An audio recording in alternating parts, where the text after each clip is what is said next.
The deviation from her plan would lead to the devastation of a nation. No her around me. How can this be? Actions opposite of what she preach. Tells me be free. What's up, everybody? I'm Gymkhana Josh, and welcome to Beyond the Apex, where we talk about motorcycle everything and then some. Tonight, we're going to be talking about track prep 101. There's a lot of people out there that are interested in hitting the track. There's also some seasoned riders that have been out there a couple times. Actually, I know we have a couple viewers that are pretty seasoned in the game, but there's always some sort of a preparation involved in getting on the track, whether that be weeks ahead of time, hours before time, your mental state before you get out there. That's what we're going to be addressing this evening. Over to my left, you will see my co-host Butter. Butter, how you doing, man? I'm good, man. Fresh to death. Got to see the barber yesterday. Yeah, I noticed. Yes, Fresh cut over there. finally. Yeah, finally. Today's a very special day. Most of y'all who follow me on social media, today was the loss of my dear good track buddy, Andrew Vispoli, which what AVV stands for. So it's a really tough day for me today. I try to disguise it, but sometimes you can't.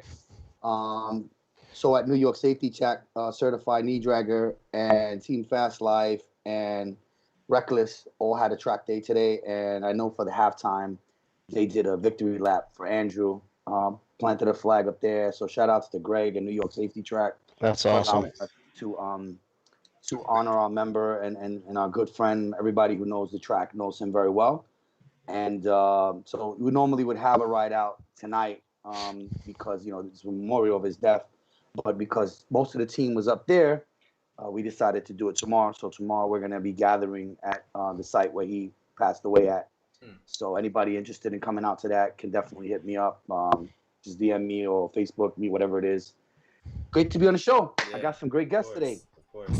All right. So also joining us, you'll see down at the bottom left of your screen a familiar face to the show. He was actually here with us towards the beginning of our series here, Justin Adams, fellow track junkie and all-around knowledgeable, good guy. So I definitely wanted to have him on here tonight to talk about his track day preparation, which I love, actually. I love his track day prep. What's up, Justin? How you doing, man? Doing pretty good, just hanging in, listening to my little party going on outside. I hope it's not picking up on my mic. But, it's been pretty good. Getting a lot of good riding. So, just waiting to get out onto Pennsylvania pretty soon. Right on. To hit the Pocono Raceway. Yeah, man. Okay. And then down bottom left, we have Pete Schweitzer, an actual pro expert rider. A lot of us like to feel like we're pro riders or expert riders, but Pete is actually there. He's actually earned the title. He's actually got the awards to prove it. And thank you, Pete. We really appreciate you being here. Your experience on the track will definitely be beneficial tonight. That's for sure.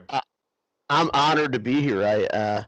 When Butter asked me to be on the show, I'm like, oh, that'd be great. I mean, listen, I'm very honored to be here. I'm really excited. I'm nervous and excited at the same time, which it's all good. But I'm not a pro. I've been doing it back years ago. I was at that level, trying to get back at that level, but I have a lot of responsibility over my head, so that kind of sets you back a little bit. But no, I am so honored to be on your show. This is great. I've watched your show a bunch of times and pick up a lot of stuff, and it's great. I watched your show, man. You had Roger on a couple weeks ago. That was educational. I didn't know anything. I didn't know the stuff that he did. Right on. So. It's fun. Thank you, and, both of you guys. Who's the other guest behind you there? I noticed you brought a friend. Well, actually, he's been here since October because I have too many other bikes in the garage, and I have to get this out. This is my old bike, my old CBR that I used to use for my track coaching and riding, and now I'm got a couple other bikes now. I bought a 20R1. And I have a 08 750 Suzuki that I race too. So I have a handful downstairs. There's a bunch. There's more. So I'm making room. This is coming out on Sunday when I get back from Jersey. That's cool. Actually, is it for sale, Pete? Are you selling that, Pete? What's that? Are you selling the CBR? No, this bike will stay with me till I'm at 6 feet under, and my kids will get it.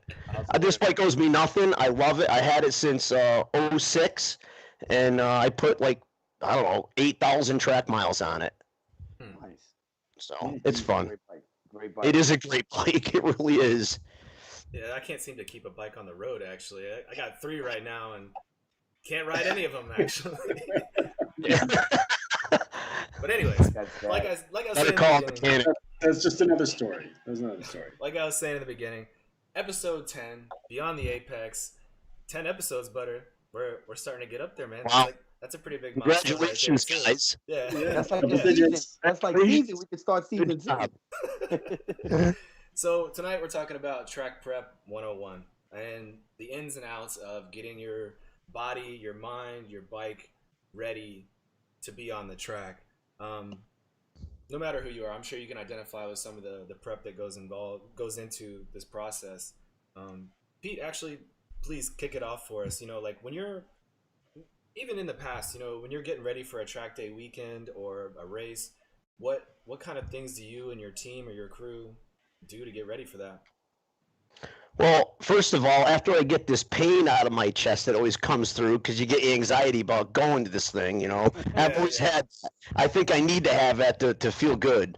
I have a checklist to start, and I think that's a huge thing. Having a checklist in your hand of everything you need for the track. So how do you get that checklist? That's the big question. So you need to have a show like this to find out what you need. So exactly, first of all, you have to have a good bike, with good tires, stuff like that. That's besides the thing, but you need good apparel, leathers, boots, helmets, basic stuff so you can get on your bike and ride. Then you have all of your other necessities, stands, are you going to have a trailer? You're going to put trailer, stands, tools, equipment, spares, lubes, like my trailer is set up. So I roll the bikes in, everything's already packed. I have shelves with everything marked with everything on there, but the checklist is huge. Yeah. Checklist makes you leave your house or wherever you live with everything checked off, and you don't have to worry about anything. So my kids do a lot and help me mainly at the track. For package, when I'm packing, like I have to pack later tonight, I'll go through my checklist and we can run down things of the checklist, but I could be here for an hour telling you about it. So you want to have from everything from your clothes to your boots to your bike, up to your leathers, of your feet. You have to have that, and everything in between. That's locks for the trailer, tire pressures, all that stuff, tools, everything. And actually, honestly, we really could, this topic, track prep, we really could talk about it probably for days on end, because it's not always going to be the same for everybody or every track or every setup, but there are a lot of fundamentals which I've found for myself. Unfortunately, it takes every time I go to the track to realize, like, oh damn man, I should have brought this. Next time I got to remember bring a picnic table or a cover. Checklist. Or there you go. Add it on there. If we can get a copy of that, I'd appreciate it. The checklist really helps in reducing some of that anxiety, because like whenever you've taken any kind of trip anywhere, when you're pulling out, everybody has that thought, like, damn, I feel like I forgot something, but you can't tell what it is. And you make that list, and it really cuts down on that initial anxiety when you're pulling away from your house. It does. It does. That's a true statement. Good one. Yeah. Another thing too is if you're going by yourself or if you're going with a crew, it makes it a little bit different too, because maybe you don't necessarily have to worry so much about like the trailer. If somebody's got the trailer, they're gonna know how to hook things up for you, etc. But what were you gonna say, Jose? Butter? So let me give you my rookie experiences on what happened to me. So first time I go to the track, I forgot my boots. And that's how I met Kevin Law. Shout out to Kevin Law. He lent me a pair of boots that day. If not, I would have wasted my weekend. At the time, my ex-wife was with me. We were gonna rent a suit. She couldn't get a suit. That's how we actually got more friendly with Pete. Oh, that's right. Suit. inside the fucking trailer. Holy shit! Um, sorry. I'm sorry. Nah, That's it's right. okay. No, you're That's good. cool. We're not rated. We're rated out here. Yeah. And then I'm thinking, all right, just bring my bike and some gas, and hell, fucking no. When I got the trailer, I was like, I'm missing another trailer because I look at Pete's trailer and Pete got every fucking thing, like spare bike. I mean, just the fact that he got a spare bike. Yeah, he came ready to ride. He came ready. Tons of suit. Like this is years of doing this. This was my rookie. Right, a lot of mistakes. But what I will say is that as a person who came unprepared because I didn't have no one like Pete at the time, or show like this to kind of forewarn me what I needed. No tire warmers, nothing. I met a guy like Pete, and Pete was like 100% hospitable. Like, hey, take whatever you need. Need tire pressure? They're in here. You need a tool? It's in there. You need this? It's there. Other than let me ride his fucking track bike, he offered everything inside the trailer. I mean, I got there the night before. We're out there hanging out, drinking. Yeah. He's got a great buddy that's always with him. If you see him at the track, his name is Paul. Paul's fucking. I mean, they're like Laurel and Hardy. These two, they're fucking class act. I mean, and I picked their brains for hours. Like I just sat there with them talking shit, and it made me feel so like, okay, this is it. This is what I want to do. You know what I mean? Because they didn't. You know, in most sports and most male egotistical, alpha male sports, everybody's so busy trying to outdo you and like, oh, I do this and I do that. They're not like that. Like when I met Pete and Paul, they were so busy fucking like roasting each other on how shitty. And then I watched them on the track and I'm like, man, these guys, they fucking joking around like they don't know what they're doing. These motherfuckers is no joke. And you have to see them. Like Pete, I got Pete's old bike. And I had to put a kickstand on it because Pete is older than me. And he fucking takes it off the stand. He runs with it. And then he jumps. You're not going to catch my 300-pound ass. Bump starting. I do that for a reason because I'm too short. I learned that from Paul. It's a system to get on it. I've almost dumped my bike doing it. It's so funny because these guys are playing with time. I'm still trying to perfect the craft. I'm not on their level yet. So I was like, you know what? I'm putting a fucking kickstand because I'm not fucking running around chasing. R1 has a kickstand. It's very convenient. It is. Dude, you can ride my bike at the track, okay? You got it. Justin, what about you? What do you got for like track day prep? I know you got a list. I want to hear this list. A big one for me, because when I first started out making mistakes, like what Butter's talking about. I mean, I didn't forget my gear, but I forgot food, and that was a huge one. I was like, holy fuck, because not a lot of places they'll have like, well, they won't have decent food. Like no track I've ever been to has like decent, decent food. They'll like. It's just like crap, like about like shit ton of hot dogs. You know what I mean? It's like you can't be. I mean, yeah, like once in a while, but like, you want to keep things that digest well, that keep you alert, that won't sit heavy in your stomach, and just or make you feel really sleepy. So for me, figuring out what to bring as far as food goes was a huge thing. When I first got there, I was like, oh yeah, I'll just like bring like a couple of Cliff Bars, I'll be good. Like, nah. Like, you have no idea like how much energy you expend. Like you don't like for those who've never been on a track, you have no idea how much energy you expend and just sitting on a bike and twisting. It's a workout. But you do. It is a workout. That's a huge point. That is a huge point. You burn up a lot of calories and a lot of hydration. So like always like bring up more. Yep. And one of the things that I found it's this stuff. There are these little tablets. They're called are these little tablets? Oh, Noon, Nuun, and they're these little tablets dissolved in water, and they're like slightly effervescent, and they're extra hydrating.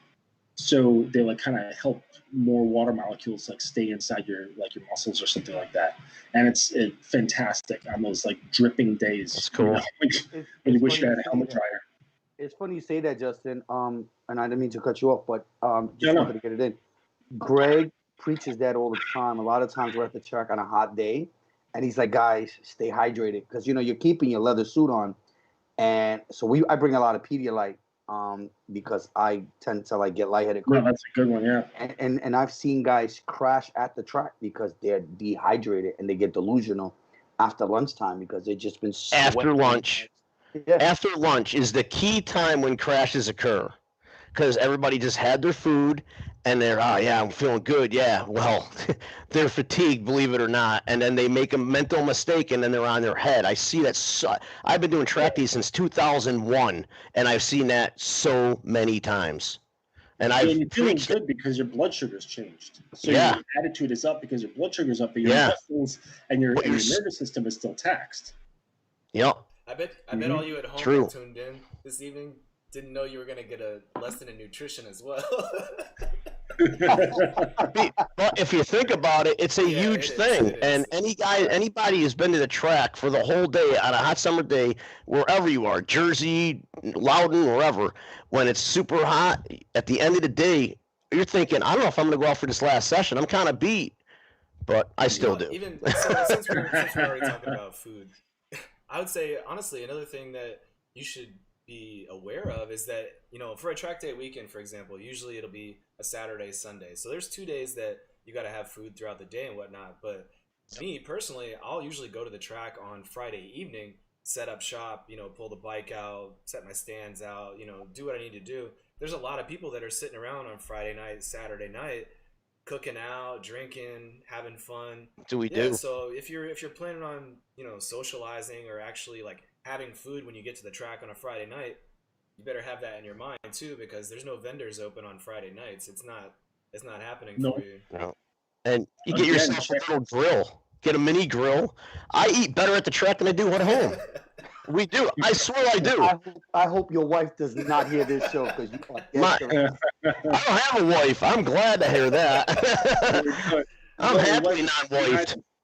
Just sitting behind him in that room. It's right there. That's my wife. So so again, even now as myself starting off, I have a small checklist of stuff that I do. So, you know, I have some medical issues, so I always got to make sure I prep my medication because that's Yeah. important. Yeah, You know, that's a if good you're on thing any for those medication, too. make sure you take it, label it. I suggest another key thing that I've used is on the iPhone. I've learned to set up an emergency contact. God forbid I go down at the track and I'm by myself. You can just open my phone automatically to the emergency contact. You don't need my fingerprints, and it'll have like a list of medications I take and emergency contacts and all that. So that's kind of good for people who go out to the track by themselves. But you know, pack your lunch. Get a refrigerator. I pack tons of Pedialyte or Gatorades. Tuna fish. Tuna fish is always good. It's simple to make. You could only have, but I suggest anytime you go to the track, load up on fucking, you know, proteins, eggs in the morning. You can boil eggs and keep them cold, like make egg salad, whatever the case may be. But have a really good breakfast. Breakfast is important. A lot of people just go on the track. A lot of people drive up the day of, so they're like already tired because they put a 2-3 hour drive Yeah, in. that's insane. Right. Yeah. I don't recommend that to anybody. I mean, there's Somehow- people that do it, and you know, I respect them for that. But rest of Get it, It's a tough. hotel, man. That's tough to do. I want to go back to a point you were talking about emergency contacts on prepping yourself to go to the track. And I think this is very important because you said that, you know, you can get your emergency contact, hit your phone, and you call somebody. I recommend you take someone to the track with you to help out, because not just, okay, God forbid something happens, they, you know, if you get hurt, they can drive you home.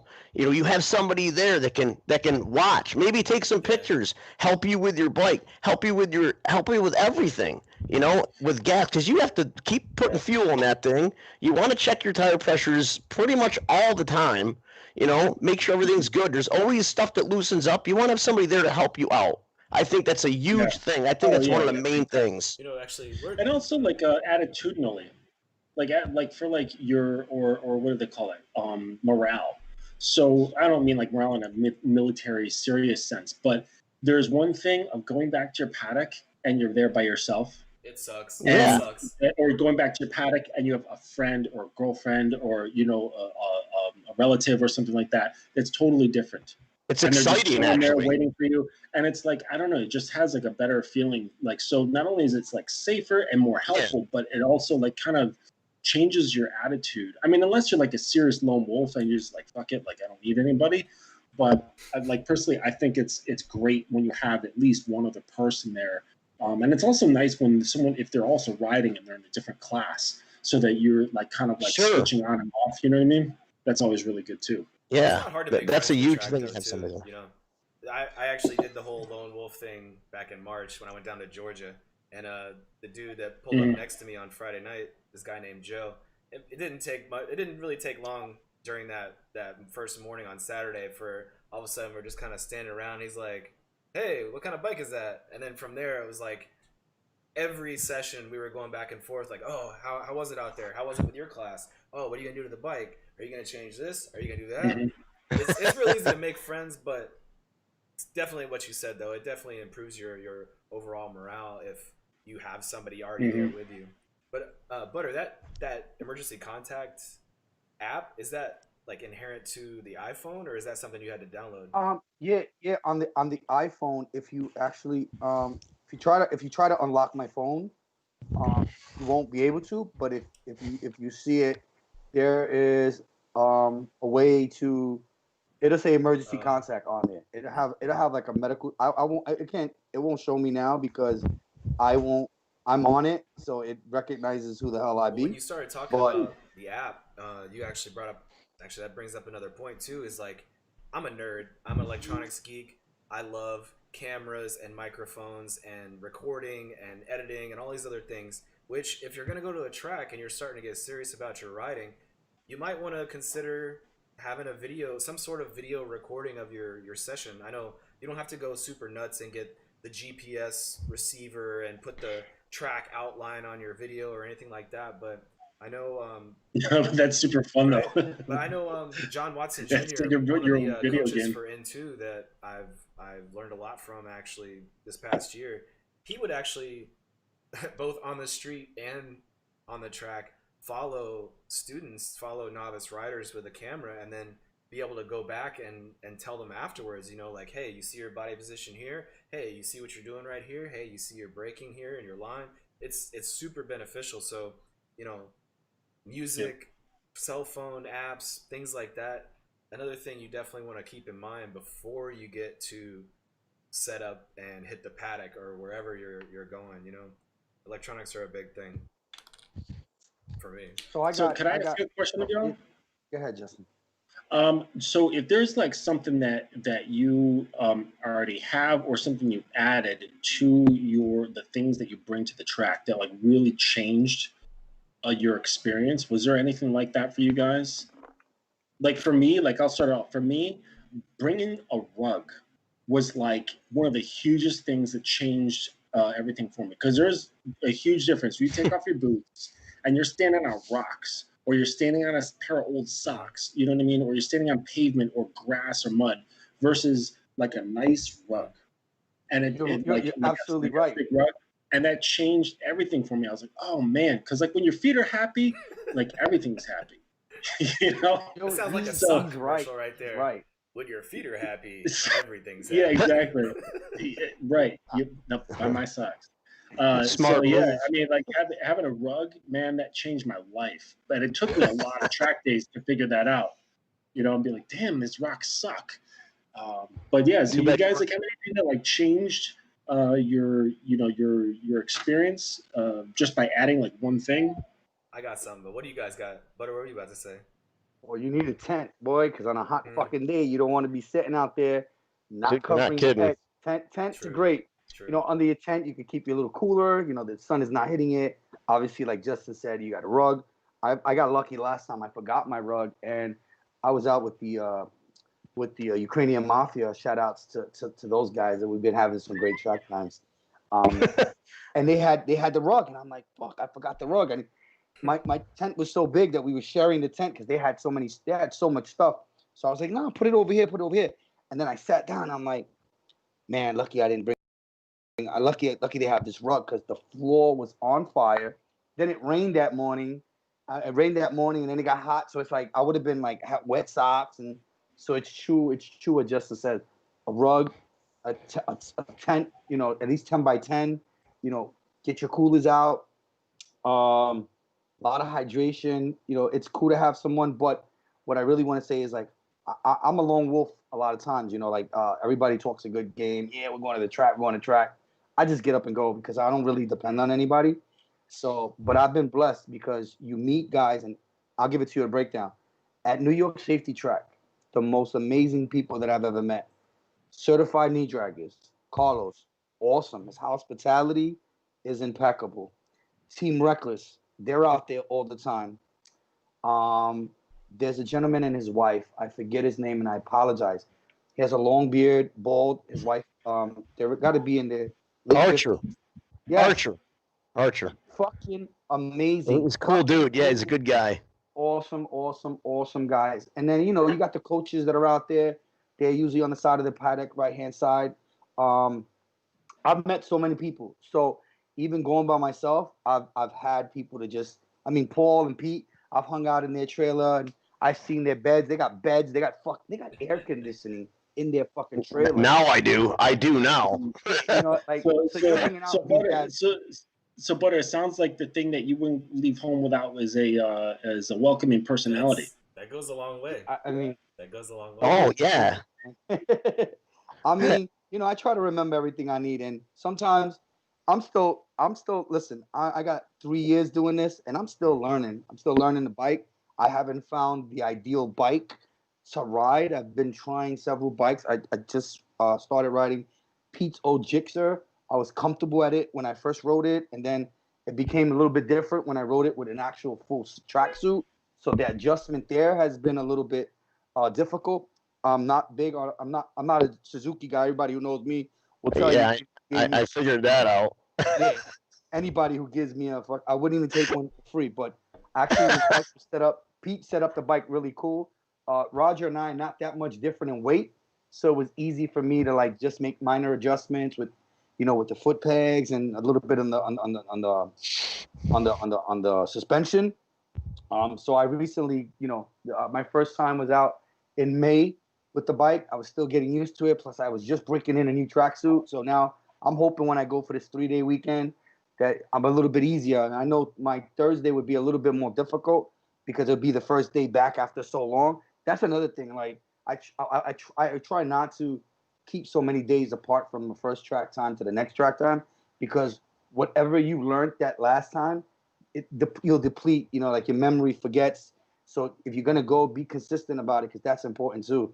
So you can have all the shit to be ready for the track, but if you're not consistent with it, it really is going to like mess up your skills. The thing that I added after 2 trips to the track, to go back to what Justin was asking, specifically, the greatest thing that I added to my collection of things that I brought is an extension cord. Because if you do not have some kind of power source at the track, you're not charging your phone, you're not charging your cameras, you're not, you know, doing anything. Some kind of power source, maybe not necessarily, you know, extension cord, but you pay for a parking spot there, you get power in most places. So bring an extension cord. Promise you, you'll thank yourself. That is for sure. What you got, Pete? What thing, like he said, what was the thing that like was the most important to add? On top of the carpet, I had. Too bad you weren't pitted next to me, because I have spare carpets. I have wall carpets. My trailer, I had a giant carpet. Both my bikes get carpets, and there's a carpet down my ramp. I got carpet.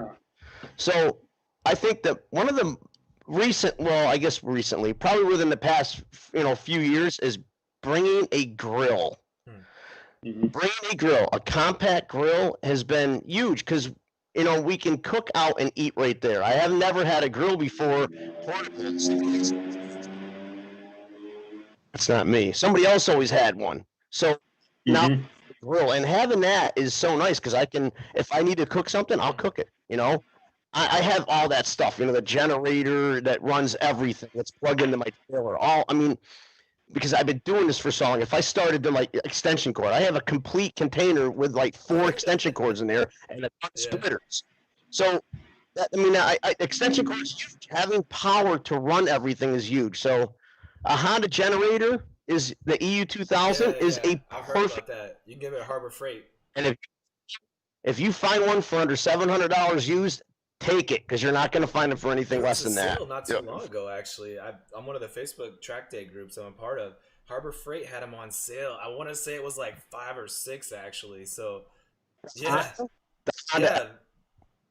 yeah. Then you get it. If it's a Honda E2000, you get it, because they're like $1,000 to $1,200 I swear, new. $500 or $600. Somebody sells. Oh my gosh, I'd buy. Yeah, get 2 of them. So like a rubber. There you go. Right. There's always necessities that I always like. Everything on this list is like I need all trailer inventory, clothes, all that stuff. But I think the main bringing a grill has been so nice, because I can bring my food right there, and I love hanging out at the track. I love camping out at the track with everybody. It's so fun.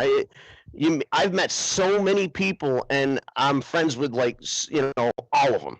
I never met anybody that didn't like me or I didn't like. Hey, give us some of those items off your list. I know you got the checklist right there with you, Pete. Like, shoot some of the most important things off that list to us. Let's see. All right. So for tools, you have your box wrenches, you have your ratchets, sockets, Allen keys or Allen sockets. It's a huge thing, because there's a lot of Allens on bikes, a lot of Allen sockets. I mean, a lot of Allen hexes, safety wire pliers. That's a huge thing. Yeah, because if you go and you're say something needs to be changed, like let's say you gotta change out your brake pads, and then you clipped off the safety wire that you put on the night before, and then you don't have your safety wire again. Yeah. So definitely a big thing to bring your safety wire.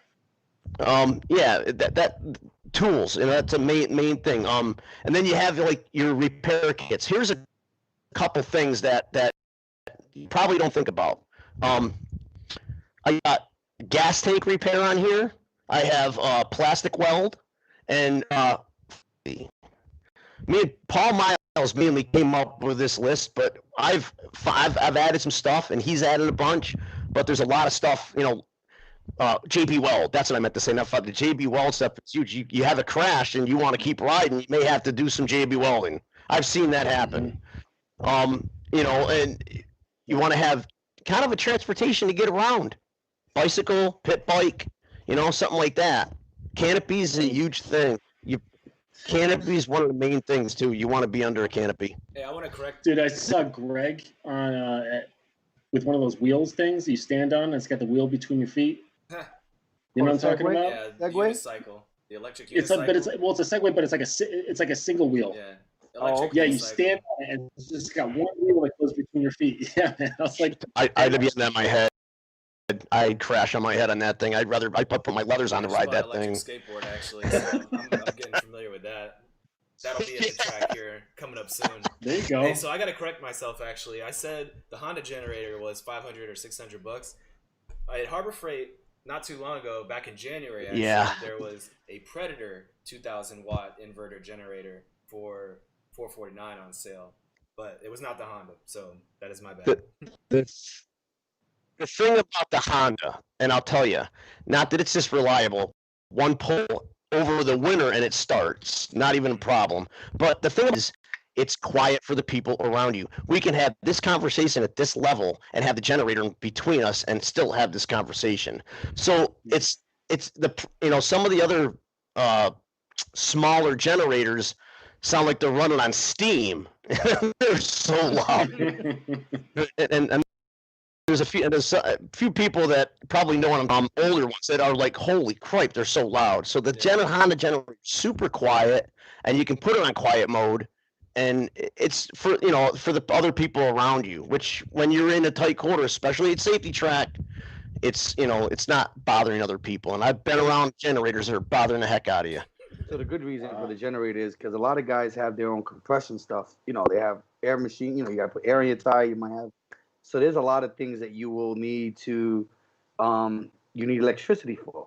And the generator actually, most importantly, guys, we forgot tire warmers.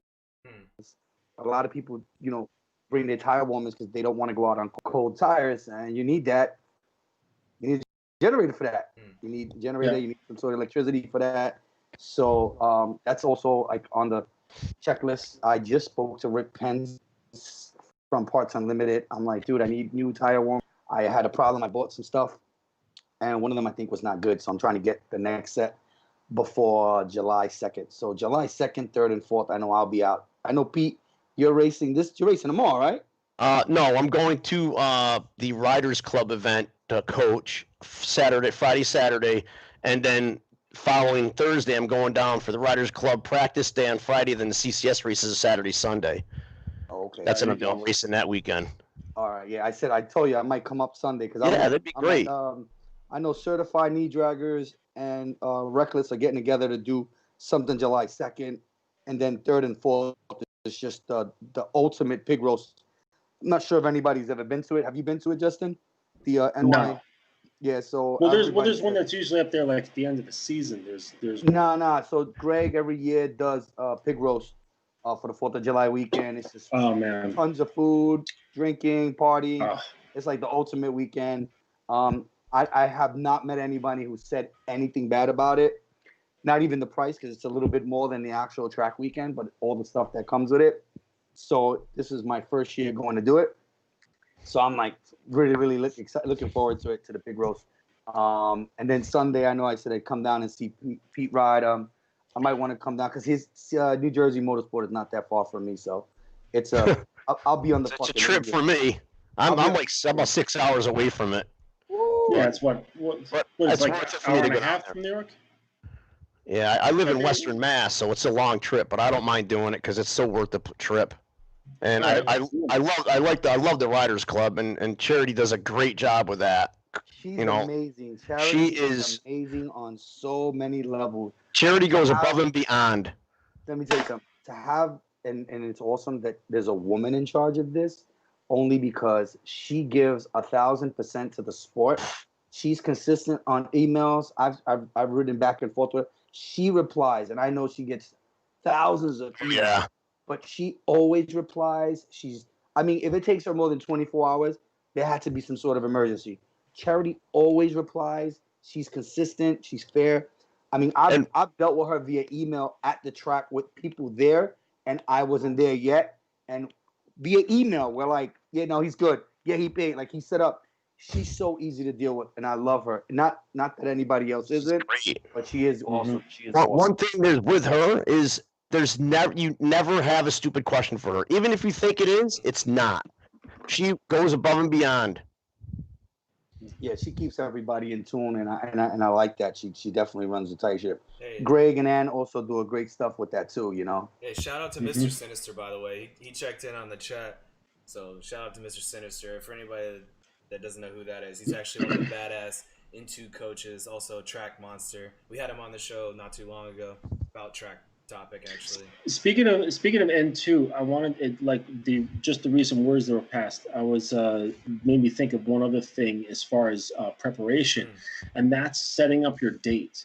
So it's not like the sort of thing where you can just like roll up and be like, "Hey, can I ride today?" So for those that are interested in doing this, you need to, depending on the track, like you need to probably either get in touch with the track themselves, but usually it's going to be with a riding organization. So like N2 is one of them, and they're really good. And Team Promotion is another one. So what are the other groups that are? So you got Evolve. You got Evolve GT. Evolve GT is a good one. You got Certified Knee Draggers. You got Team Reckless. Team Fast Life is growing. Eventually, I'd like to grow AVV racing to the point where I can just host track days on my own and not have to piggyback on anybody. But it's stay tuned. Commitment is very important. Commitment is very important, and a lot of times, and I myself do it. I'll say, hey, I was supposed to go this weekend.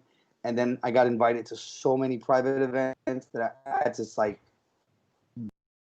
do I like not keep my friends and not go to these events and family events, doing the bike life stuff that takes up 80% of my life. So I had to like make a choice this weekend, and I bailed out, which really sucks because I really wanted to get on the track and I couldn't, but I had to take care of some priorities. But I am making a 3-day weekend. Like, I'm going to be tracked the fuck out. The first week, like some of my friends are like, "You going for 3 days?" And I'm like, "What is there? What is the fucking Great Adventures won't open soon?" So it's not like I can get on a plane. Might as well go do what the fuck I love, and I'm just gonna try this weekend.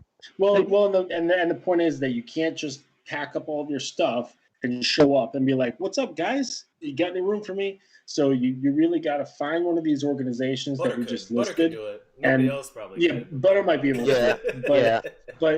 But normal people without superpowers, they're gonna have to call up these organizations and buy yourself a ticket for whatever weekend you want. And a lot of times these tracks don't just run motorcycles; they'll share them with other things like cars and so on. So you got to look at their schedule. You got to and pair it up with your own schedule. So part of preparation, I would definitely say, is scheduling and seeing what works for you and what works for the track. One important thing that I do like. So there's several days on the. I know New York Safety does it. Riders Club is a little different, but what I like about Riders Club is, and both do it. So these are, basically because I go to these tracks more often. So the Riders Club has a first-time ride for $99. That includes classroom teaching. You get coaches. You get to borrow a suit. Like, that's a lot. I mean, for us regular guys, it is really good idea. It's a really good deal. I teach the new riders there all the intro with Dave Moses. He does a great class. Go ahead, finish what you're saying. Well, no, yeah, and I was saying that, like, that's how I met Pete. Pete followed me and my ex-wife on my first time out, and he was very, how can I say, he critiqued me without hurting my feelings. And I think, no, and let me just explain. I think that is the most, because you know what? He used every technique possible not to discourage me that I wasn't ready for the track.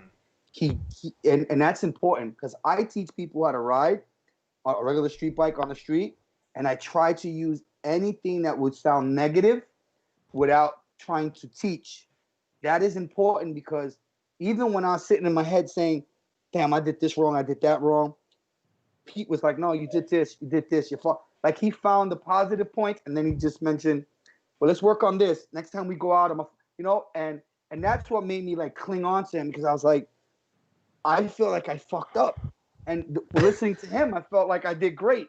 But that's important because if someone goes out there and feels like they didn't do the right thing, they get disencouraged, and they're like, "Oh, maybe this shit is not for me." You know what I mean? But Pete asked me the question, "How did you feel in your tracksuit? Is it okay? Are you comfortable in your shoe? Are you positioning your feet? I saw your foot hanging over here." And these are all questions these are things that he threw at me that when I figured it out, I got better. Positioning. I didn't know I had to put the ball on my feet on the fucking foot peg. I'm riding flat-footed on the fucking thing. Pete's like, "Keep your foot back." Why? Because when I actually laid the bike down, I scraped my fucking boot. If my foot would have been out, I would have broke my foot. So these are things that I learned. And this was all at a $99 class. This was like my first time. Like, I was like, holy shit, this is cool. I learned so much on my first class.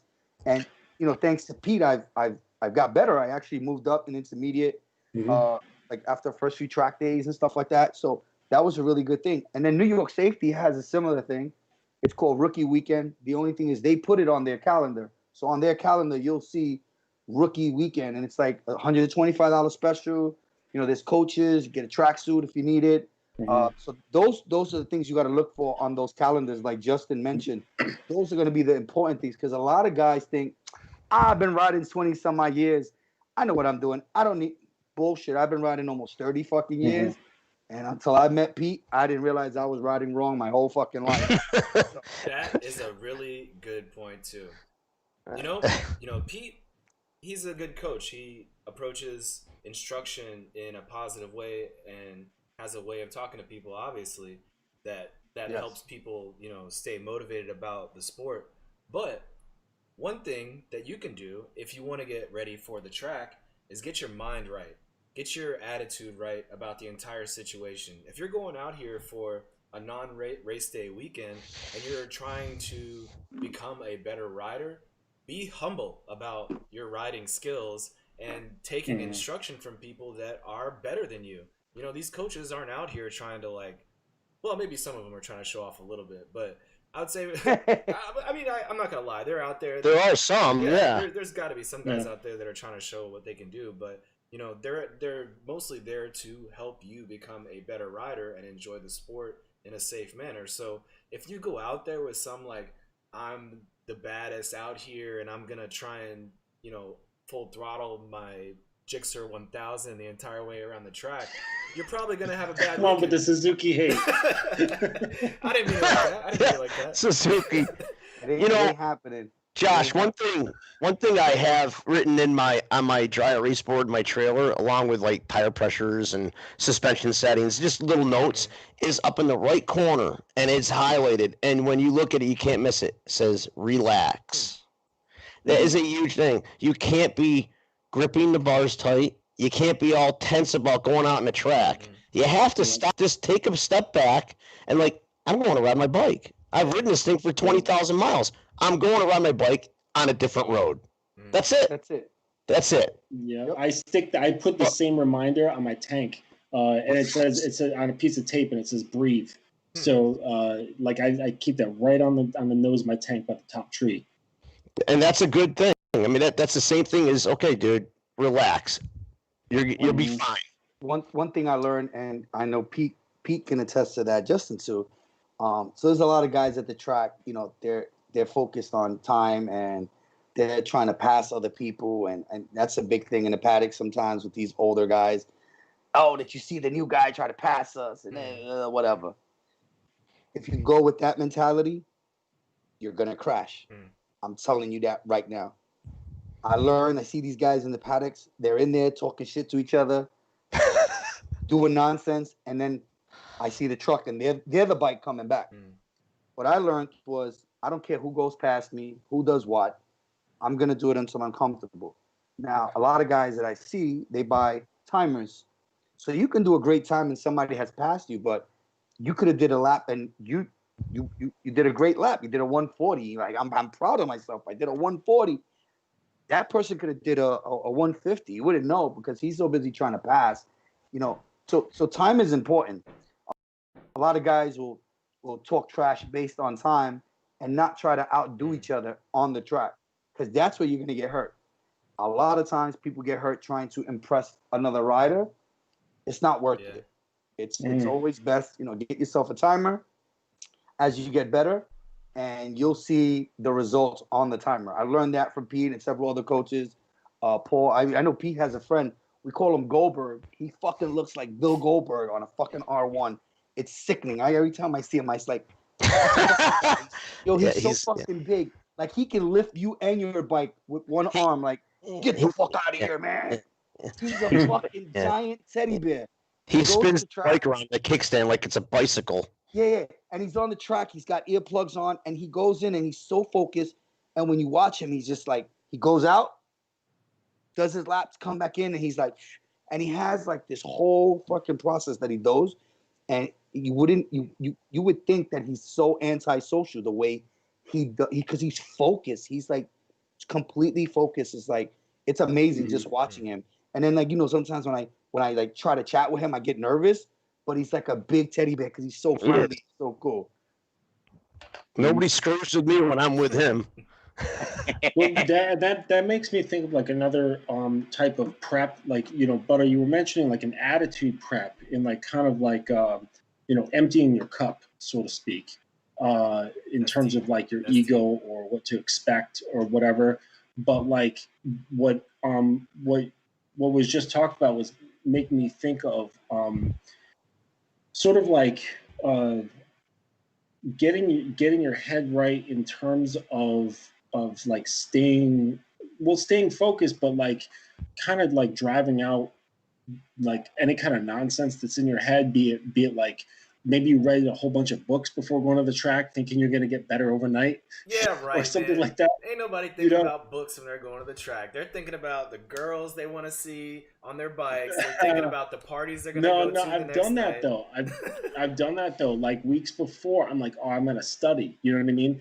And then that threw off my brain. I wasn't relaxed mentally and as focused because I was like trying to like improve quickly So that's just one thing. But like, you know, I mean, it could be being focused on other riders. It could be focused on your own times. It could be focused on like getting too technical with like with your bike when you're not there yet. There's a whole host of things that can add as like distractions, and maybe good preparation would be. I mean, for some, like having some kind of meditation. Like I know riders, they really bank on meditating before riding as a means of relaxing and focusing the mind. Because having distractions out there mentally, it can really mess with you. Yeah. And you know, it can cause mistakes. I don't know if it'll cause a crash, but it'll cause mistakes because you're over chattering in your head. What I like about New York Safety, they have a meeting prior to anybody getting on the track. Everybody, expert, intermediate, newbies, rookies, everybody has to go through a meeting, and then you have like the rookie guys who have like an extra meeting because it's their first time. Now, what's really cool about that is when you go to these meetings, everyone, no matter how long they've been riding, is on the same page. You're getting yelled at the same way. You're getting the same instructions. You're getting the same anything. It goes for everybody who's in that group. Now, however way you get your psyche, like after the meeting, I like to put on a little music, get myself happy, right? Because happy is important. You can't ride the bike. If you ride your bike angry, it's not going to fare well. You want to be happy, right? But no, absolutely. You know, you just... No, you're right.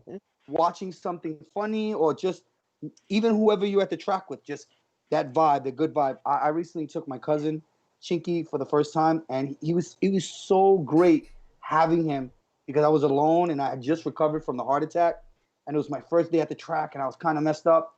But just having that positive vibe, even the people you're in the paddock with, good vibe, set it off. And once you do that, man, it's just like, all right, let's just get out and ride and just follow the instructions. Like you said, Justin, for real. In the words of Bruce Lee, like, be water, my friend. Go there empty, go there ready to form into what's going to become. And I thank God I had one accident at the track, but the accident was my fault because I didn't take off my crash cage. And I got so good. I remember that. Yeah. I remember that. Yeah. I was so amped. I was doing so well. And even P and my boy Reyes, Reaper, you know, they were like, yo, take the fucking crash cage off, bro. You're doing good. I'm watching you. I saw you in turn, blah, blah, blah.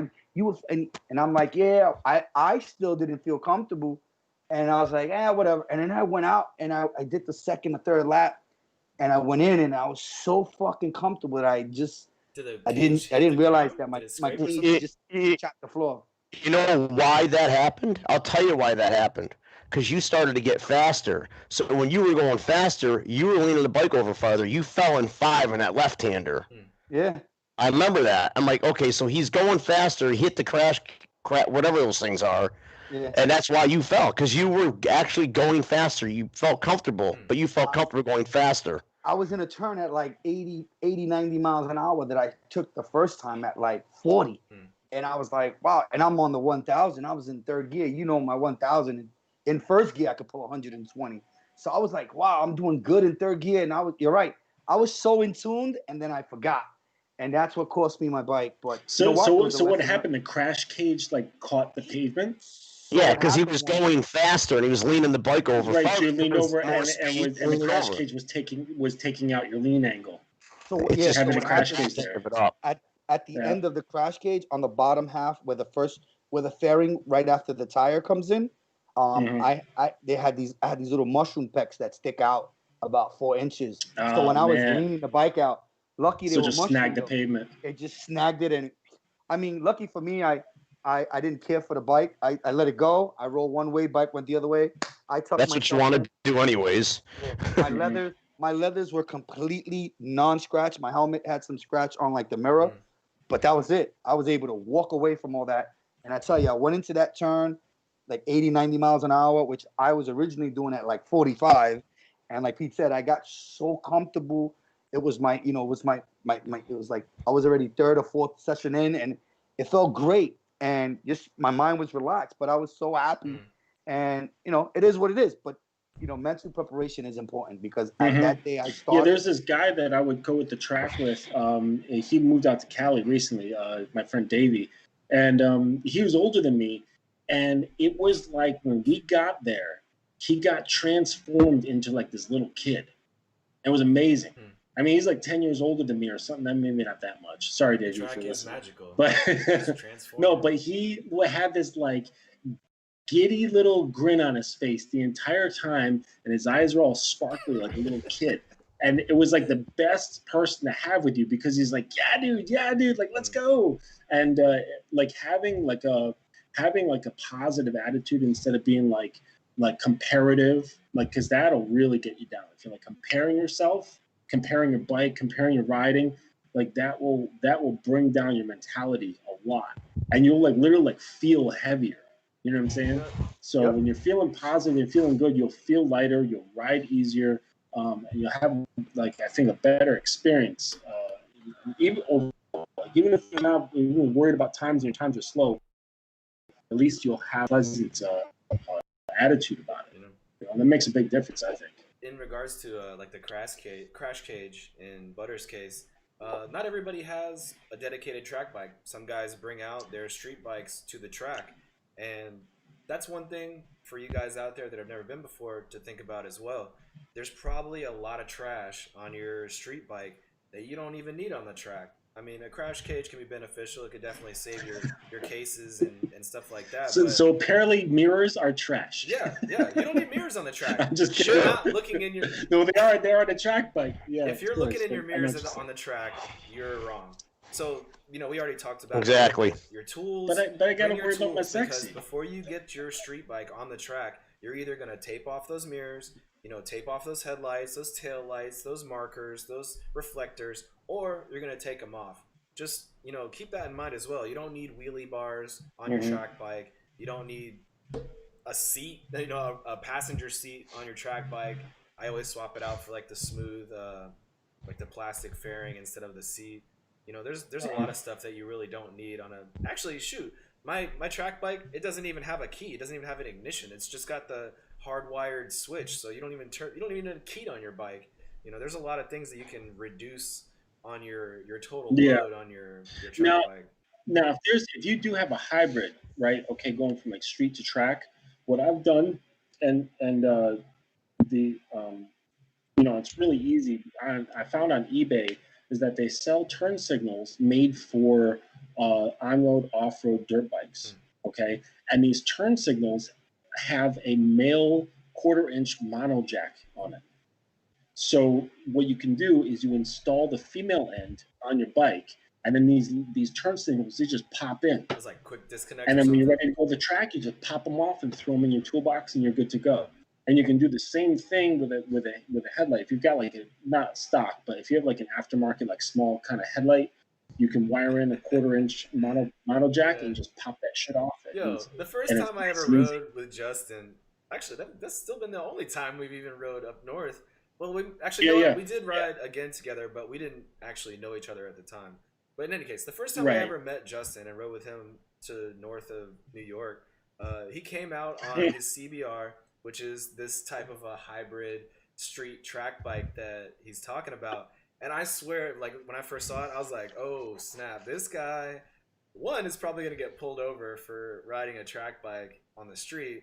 And two, I was like, well, he at least came out, meaning business. He actually came out to ride instead of, sit around in a parking lot. So he actually told me later on all the modifications he did to his CBR to make it, able to be converted between street legal or semi-street legal to track version. And yeah, for anybody that's interested in not having two bikes or you don't have space for two bikes, that's always something to look into as well, for sure.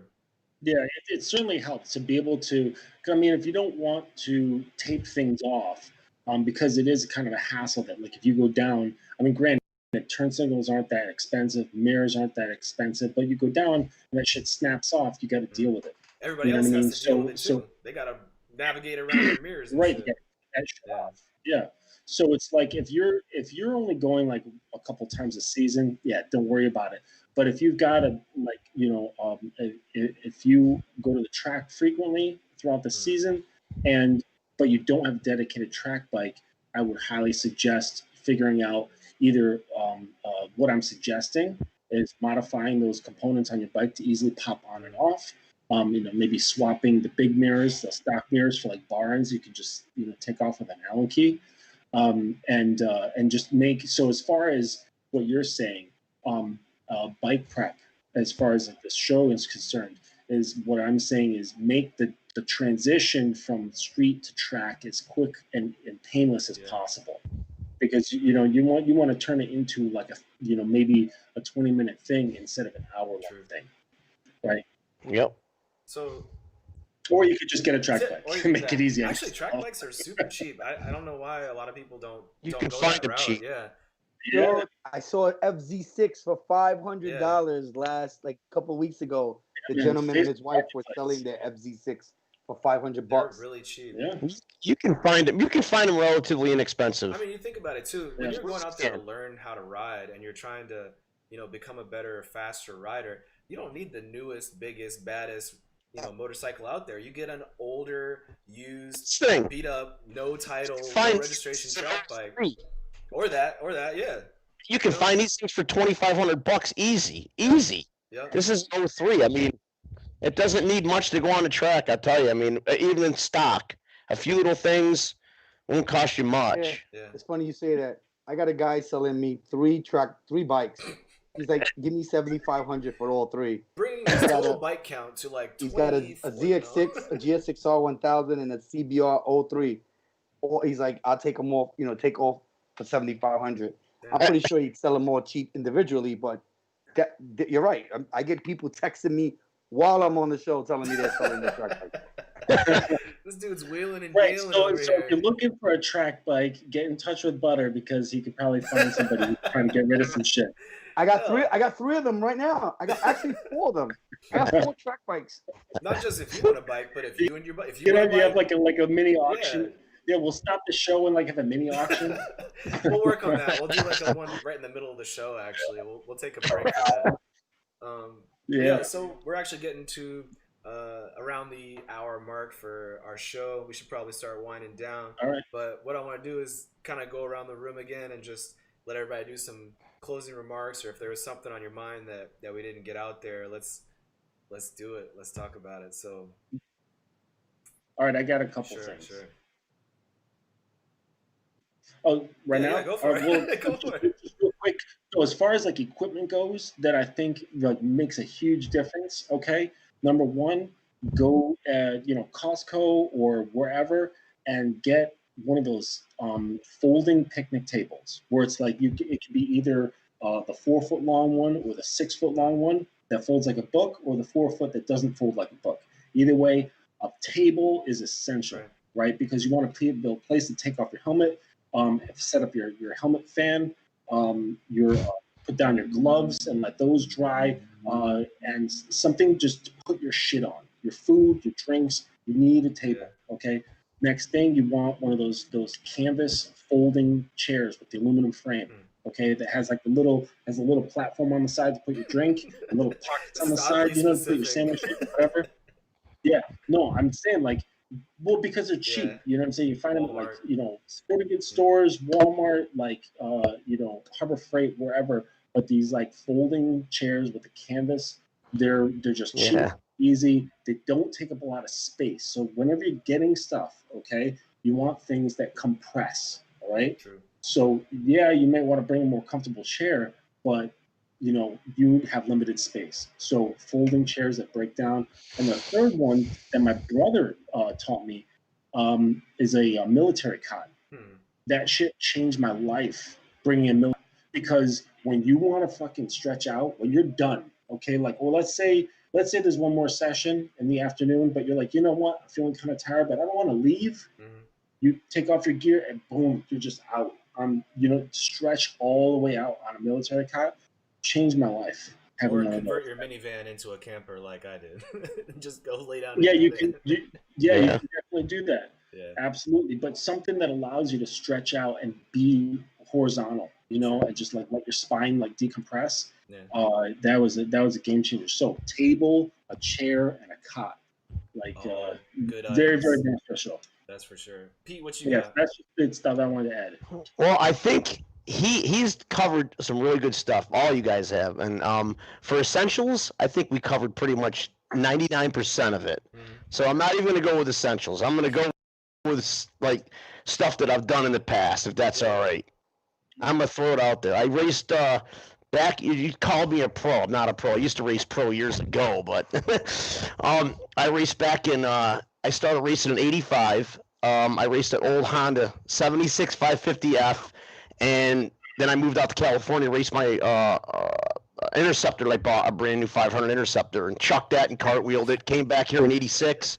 Raced the TZ 250 G model. That's how I met Paul, and that bike was that bike taught me how to ride. Bought a Hurricane '87 and '88 and raced the National up at Loudon, and then in '89 I bought the FCR, and that's pretty much. It's funny. I'll make this quick, Butter. You were talking about you don't want to be upset when you go on the track. Well, my pissed off took me from a minute 15s to a minute 13s in 2 laps because I was pissed off, and then I did a minute 11s. I was chasing at the National. I was 600 Super Sport race in '89. I was chasing Ashmead, Tom Kipp, Sadowski, and Cam Ruse. Cam Ruse was leading, and there was a pile of guys behind me. And that's when I was doing. That's when I just like that 2 laps being pissed off, just completely changed how fast I was going. It was just to know that's actual racing though. That's racing. And I would look at the starter expert practice. He's like, I go look at 1 lap. He lets me go. I get 2 laps in and get in trouble for it. But then I stopped racing in '94 and then started doing track days in '01. Paul Miles calls me in like late mid '03. He goes, "What are you doing?" Track days. Just going ride my bike. My old F2 I was riding, and I've been doing them since. I haven't stopped doing them. So it's a lot of years, man. 19 years I've been doing track days, and now I started getting racing in 18. My good buddy called me, says in the spring, says, "Pete," and this is the kind of guy you don't say no to. "We're going to Daytona, racing Daytona in October." I'm like, "Okay, all right, Al, I will, whatever." They got me a 750. I finished top 5 and I went racing in 19, and I to top it off a race in 30 years. '89 was the last year I won a race. And I won the last race of the season, the Formula 40, to win the championship at Jersey last year, which was a huge thing. I got chills thinking about it because it was such an awesome feeling to stand up on my pegs and know that I just won that race. So that's cool. I mean, you covered everything with your essential, everything, cot, all that stuff. I don't think I need to go anymore, but you can, and Harbor Freight, to put in your trailer to mount stuff up, you know? Yeah. You want a trailer. I really think you need a trailer. I think that's a huge thing. It's my home away from home. True. Butter, what you got, man? So I want to thank you guys, Pete. You know, you my go-to guy, man. I really appreciate having you on the show. Justin, you as well. You know, it's always good chopping it up. We'll definitely talk about some stuff later. I want to encourage anybody, if you ain't got really nothing crazy to do, come out this week. Come out the July 4th weekend. Pete's going to be racing out at New Jersey Motorsport. I'll be up at New York Safety Track. I know Justin's going to probably be out too, but come, take a look. Just be a spectator. Yeah. See what it is. Walk the paddock. Look for these guys. Look for guys that I mentioned, Certified Knee Draggers, Team Fast Life, Reckless, Riders Club. You got Historic GP Racing. Ricky O'Hara's racing this weekend. I know he couldn't be on the show. He got caught up at work. But just go out and just see what it is. It will change your life completely, man. Definitely go out. Reach out to Pete. Pete is so educational. Reach out to Justin, Josh. You can reach out to any of us. Pick our brains. Ask questions. Sure. I actually had a gentleman who reached out to me and said, hey, I'd like to join you on July 2nd. I welcomed in. I said, here, PayPal, he's in. I got a couple of people asking me. First-time track guys. I'm encouraging that, man. It's so much more fun. No police, no Highway 2 guys, nobody trapping you, no one trying to put a barricade in the middle of you riding. It's just fun, great people, and it's the time of your life. Again, thank you guys for being on the show. I'm honored to have everybody as a guest, and we'll see you again next week.